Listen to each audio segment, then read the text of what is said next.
আমি শফিকাল পাবনা থেকে যুক্ত হয়েছি। 24-এর যে অভ্যুত্থানের বিপ্লবের মধ্যে দিয়ে যে নতুন বাংলাদেশের সূচনা হয়েছে, আপনারা জানেন যে পাবনাতে সেই আন্দোলনে 2 শিক্ষার্থী নিহত হয়েছে, জাহিদ এবং নিলয়।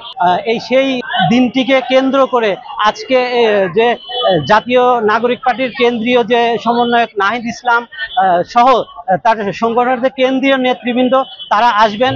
এনসিপির কাছে আমাদের এখন প্রত্যাশা একটা ফ্যাসিস্ট মুক্ত দেশ এবং সেই দেশের সুন্দর সংস্কারের ভিত্তিতে সুস্থ তদন্ত সাপেক্ষে বিতর্কিত প্রত্যেকটা কর্মকাণ্ডকে সাইডে রেখে নতুন করে স্বচ্ছতা এবং জবাবদিহিতার মাধ্যমে যেই সংস্কার এবং যেই রাষ্ট্র গঠনের পদক্ষেপ সেগুলো আমরা তাদের কাছে প্রত্যাশা রাখছি এবং আমরা এই প্রত্যাশা বাস্তবায়নের জন্য সর্বোচ্চ তাদের পাশে আছি। আমাদের সংস্কার এবং জুলাই ঘোষণাপত্র নিয়ে তালবাহানা চলছে। আহতদের পক্ষ থেকে একটি কথা বলে দিতে চাই, জুলাই ঘোষণাপত্র যদি আপনারা না দিতে চান, যদি আবার ফের আমাদের আহতদের রাস্তায় নামতে হয়, আমরা রাস্তায় নামতে প্রস্তুত।